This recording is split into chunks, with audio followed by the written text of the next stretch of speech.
Hi everyone, it's Nick. Welcome back to my channel. Okay, in today's video, we are going to be talking about interior design for men. Now, let me just, before I get canceled, okay, because why haven't I been canceled already? I don't know. But anyway, I say a lot of things, but let's call it as it is. A lot of men care about interior design, right? 30% of my audience watching this very YouTube channel care about interior design, obviously enough to watch it. So, I mean, a fair few of those are probably gay, but you know, some of those are probably straight men too. And who knows? And you know, they're watching me and obviously they have great taste in YouTube channels. So obviously they also have great taste in decor, but some men, not all men, but some men really need some help. And they're maybe going through some stuff and working through it when it comes to their interior design taste. And I am going to provide just noticing some patterns of behavior for how men design spaces and give some tips on how we can correct that so that your space is nicer. That's what we're basically talking about. Okay, let's get to it. So one way to level up your space is also to level up your cooking in the kitchen, and that means I need to thank today's sponsor, which is Hungryroot. So Hungryroot takes the stress out of mealtime by planning a full week of meals tailored to your taste, and it gets smarter with every order. I've been really trying to up my protein intake these days, and so what Hungryroot does is it gives you a quiz and it takes into account all your different dietary sort of needs, what you're looking for, and then it builds you using their smart cart technology. They're able to actually just create meals that are sort of catered to all the different sort of features that you outlined in your quiz. Like having a personal meal planner who just kind of gets it. For me, for Hungryroot, I've really been kind of leaning on them for lunch options because I'm really trying to eat less at lunchtime. It's so easy just to go and grab something, you know, but I'm really trying to do better. And so I've been really prioritizing cool, like great sandwiches and stuff that are just really simple to make. Some of them take like less than 5 minutes to make, super easy and quick to do. So take advantage of this exclusive offer while you're here. For a limited time, get 40% off your first box, plus get a free item in every box for life. Click on the link below or to go to hungryroot.com and use code Nick. So that's 40% off your first box of Hungryroot and your free item by using code Nick. Click on the link in the description. So thank you, Hungryroot, for sponsoring this video. Now let's get back to those tips for men when it comes to interior design. Okay, so first of all, the first mistake that I see men make a lot, this is probably the biggest one. I'm gonna give it away. I'm gonna say it right from the beginning. And that is men tend to think too functionally when it comes to some of their furniture and decor choices for their spaces. Here's the thing, gentlemen, okay? Oftentimes, I think so often we think functionally. We think, what is the function of this piece? What is this meant to do? What is it meant to achieve in my space? And if it doesn't exist, I'm getting rid of it. Men, I think, tend to be so caught up, especially here on YouTube. There's so many YouTubers talking about minimalism on this platform. And I can't help but notice that 98.2% of them, not a real stat, but are men. And I think men seem to really be caught up in this idea that if it's not functional, if it's not proving like an actual purpose, like a television and a chair, and that's it, then it doesn't belong in a home. This is something I see over and over and over again. Bedrooms that just have a bed in it. Like if you think about it, what do you functionally need for a bedroom? A bed, that's it. So you don't have to have anything else, you just put in a bed. And by that logic, well, what else do you need? You only need a mattress. Okay, cool. And then do you really need a fitted sheet? Why not just, you know what I mean? Like it just, from there, it just goes from there, and pretty soon you just have a sad stained mattress in the center of a room. You know, there is something to be said for some things that you really enjoy or provide aesthetic value are beautiful and are enjoyable to the people that experience those spaces. And that is a benefit and a reason to have something. That is reason enough to put something in your home. Men tend to think really functionally with their spaces, and they only include things that they can absolutely say, this provides real function right here. And if it doesn't, because it's just pretty, that's oftentimes not good enough for men to necessarily put it in their home. Or if they are choosing something that for their home, so let's say they're choosing a media console, and instead of choosing something that's attractive or with a certain style aesthetic or whatever, they just tend to choose the cheapest thing that they absolutely can because it provides the functional purpose that they need. But there's more to design than function, right? We know that. We know that it's really about designing for a mood that you're trying to create in a space. That's what's missing in so many of these rooms. So take a look at this room right here. We've got gray, sad gray carpets. We've got a bed in the center with absolutely no like layering in terms of, you know, rugs or in terms of bedding or in terms of bed blankets or in terms of pillows, in terms of art, in terms of anything. And all we did is just plunk a bed in the center of the room. This is something that men do a lot because they tend not to value the sort of mood that you're trying to create in the space. Beautiful things that can make a space feel gorgeous, layered lighting, anything like that. They tend not to value some of those things. And in my opinion, that is a mistake. So here's a few basics to get you started, okay? 3 things, gentlemen. We're talking something of a color scheme, something of a rug, and something about lighting. Like that's really what we're gonna do. We're gonna add a rug here, which just generally speaking, most rooms, especially living and maybe even bedroom, but especially living, are gonna benefit from having a rug. Consider the rug as just another opportunity to layer layer in some color and texture into the space. It provides a nice platform for everything to sit on. Does it necessarily always provide a functional benefit? No, I mean, although it can be quite nice to put your feet on, especially if you have hard flooring, so there is that. But for the most part, what it's really doing is just anchoring the space and giving sort of a platform for everything to sit on. And it just makes everything look a lot nicer. Not everything, as I said, is about function necessarily, although there is a functional benefit there, but it's really just providing that sort of base for everything to sit on. It's gonna be to start layering these pieces in the room to make it more visually interesting. The second thing is some color. Men tend to stick to gray, black, and white, right? They tend to stick to those colors. And I think the reason men do that is because they're trying to play it safe.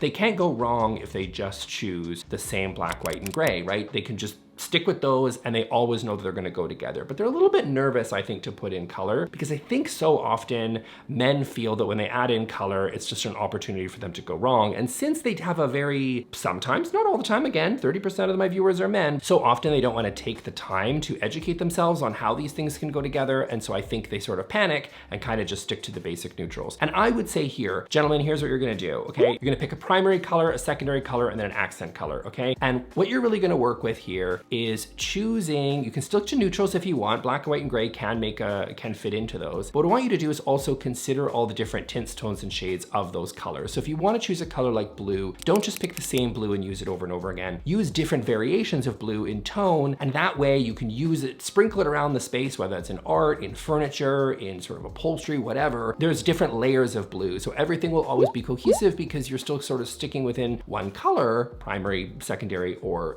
an accent, but you're dealing with different colors within that color. So it's not gonna feel so matchy-matchy. So no need to be intimidated by color. You can use any color you want and it will work. And by the way, men, we also need to accept the fact that feminine, masculine, blah, blah, blah, it doesn't matter. Just choose the colors that you like, okay? If you really like red or pink or blue or purple, it doesn't matter. Just choose whatever the hell you want. No one cares, okay? It's 2025, we're leaving that in the past. No one actually gives a damn. Choose the colors that you like and works with the stuff that you already enjoy and that you already have in your home, and start just building on that with different tints, tones, and shades of that existing color. Sprinkle it throughout the space and you can't go wrong. Finally, lighting, which is honestly massive. Here's what you're gonna do, okay? The light in the center of the room is not enough light, okay? You're gonna need more. And what I would advise for that is take, let's say, 3 lighting sources. A few lighting sources is a really good idea around the room that are not the light in the center of the room. So that could be a sconce, it can be something like a table lamp, it could be a floor lamp. And again, these come in all sorts of different styles that you want, different aesthetics that you really enjoy, different colors that you enjoy. Like there's lots of different things that you can do there, but different light sources make a difference. I've got one here, I got one back there, and I got one over there. That little light source makes a huge difference to make a space look more interesting. It looks great in the evening. What lighting is really also gonna do is gonna flatter the people that are in the room. You're gonna look a lot better. Everything's gonna look better in your space. And it really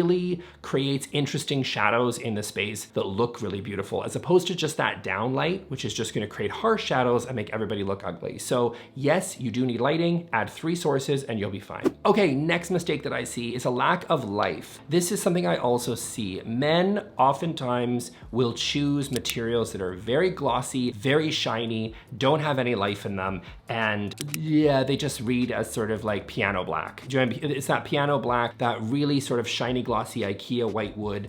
You see a lot of that. They choose the black, white, and gray, like I talked about, and those oftentimes mean that they sort of lean into sort of those manufactured materials made of fiberboard and whatever. And there's nothing inherently wrong in those pieces necessarily, but I'm asking you, look for opportunities to sprinkle some life into the space. Wood is a classic material that is used in interior design for a very long time, since the beginning of time, pretty much. Like since we lived in caves, we probably had a tiny little end table made of walnut. Do you know what I mean? Probably. It's not a verifiable fact. But I can't verify that. I'm not an anthropologist, but I would say that having things made of wood or stone or whatever, like natural materials, wool, jute, whatever, cotton, these materials, and they're not always really expensive, right? They vary in price. Some things are expensive, some things are not. If you want something in like some semi-precious stone, yeah, it's gonna be more expensive. But wood is a great place to start. Having pieces in your home that are made of wood or some of those other materials I mentioned will go a long way to adding life into a space. Men so often will choose cold, lifeless naturalist materials, and then their space lacks a certain coziness that I think it needs in order for a space to feel really homey. I think that's what men are trying to create sometimes, but it's the material choices that are using that are holding the space back and making it feel quite lifeless. So the solution is going to be to use those natural materials, as I mentioned, over and over again with repetition into the space. Also plants. I'm not a big plant guy necessarily. You probably could see that from behind me, but like I would have to mention, because plants absolutely do have a place in interior design, and even though I kill every plant that I own, that might not be you. Buy some plants in there. Not only do they like really make a space feel more beautiful, they're adding some color, you're adding some green into the space, which is fantastic. So again, you're adding some more life and more interest to those black-white sort of neutrally spaces, and it just makes the space feel more livable and more lived in than if you didn't have them at all. So I would say, you know, in the absence of any natural materials and just looking for some quick fixes, go ahead and add some plants into the space, and instantly it makes it feel more livable and interesting. Okay, next up on my list is going to be hobby focused. Men's spaces tend to be really focused on their hobbies instead of necessarily being focused on the mood they're trying to create in the space. And I think the reason for that is kind of like the first point that I mentioned at the beginning, which is everything being very functional. So it's this idea that it's like, I'm really into music, therefore I must have my entire home be representative of my entire personality being music, right? So you might have everything being music themed, you might have lots of different musical instruments on display, and all that stuff has a place, right? I'm not saying don't do any of that. I'm not saying, obviously your space should reflect yourself, your own personality. We're not trying to create some Instagram space that just like copy paste looks good everywhere and you just copy it, although, you know, not necessarily anything wrong with that either, but like it is nice to put in a person's, you know, your own personality in there. It's your space after all, not somebody else's. So if you can find some of the, you know, things that you can bring in to your space, it'll feel more interesting and more representative of you. So that's a wonderful thing. But if the whole space is built around that, sometimes it can start to feel really cluttered, really overwhelming, and really you're taking into account the functional hobby of like, I love to use my Pokemon cards or whatever, now everything's Pokemon all over the place. And instead it starts to just feel a little overwhelming to other people that are living in the space. Now, if you love it, of course, obviously the way you're watching this video, you can do whatever you want. I don't care, I don't live there, but I'm just saying you might benefit from a little bit of subtlety. And then that brings me to my solution, which is going to be add in a little bit of subtlety, right? The rules of design still apply, even if you are wanting to show off your personality, which again, is what you're trying to do. That's a good thing. But the rules of design are still there, right? So we're still gonna add in some lighting. We're still gonna add in a rug. We're still gonna add in those pieces, right? The wooden pieces, whatever. But you're gonna find opportunities to use and display some of the items that you really love that make it your home, but in a way that also feels like it's, you know, a functioning, beautiful space. Because again, a space that it should make you feel good when you're there. Now, again, if it's Pokemon, everything all over the place, that's fine. You can do that if that's what you love. I'm not gonna stop you, but I would say that you might find that a more subtle touch by taking away some of those pieces,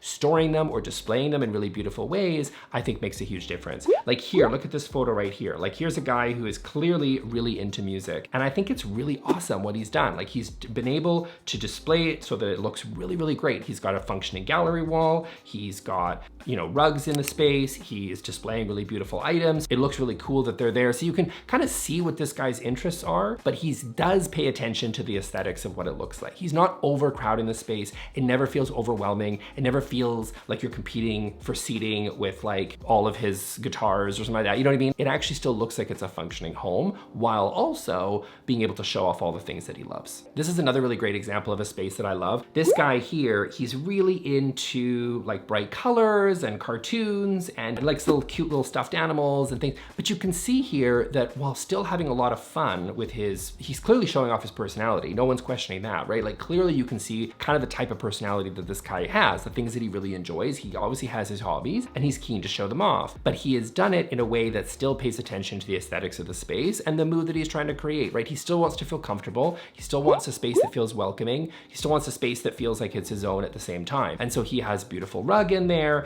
You know, you're not competing for space when sitting on a chair with necessarily mountains of stuffed Pikachus, right? Like there's a lot going on here, but it's done in a way that makes you still feel like it's a home. Okay, and then building on that, my next mistake is going to be too themey. This is sort of in line with what I was just talking about with your hobbies, but it's a little bit different because sometimes it's not necessarily a hobby so much as women are bad for this too, I'm just gonna say it. Like women do this too, like let's pick some seashells or a beach and then turn that bathroom into a beach place, you know, with all the, you know what I'm talking about, when they'll have like the seashells and they'll have little flip-flops on the things and the Bath and Body Works soap dispensers. So, you know, know, this isn't men specific, so don't come at me, but like men sometimes do the same thing. They just pick a theme. So it might be something they really enjoy. It might just be a theme that they're like, yeah, this makes sense. Why not just pick a theme? Like that's how they do interior. That's what they thought interior design is you pick a theme and then you run with it. And it's not, okay? So take this example right here, this gentleman, right? I mean, clearly he is working through a theme. He's clearly picked something that is not necessarily, I wouldn't say cater to his hobbies, although some of it might be representative to who he is. He obviously likes sort of a kind of gothic style, but he's really leaned into this sort of very heavy-handed theme with his space.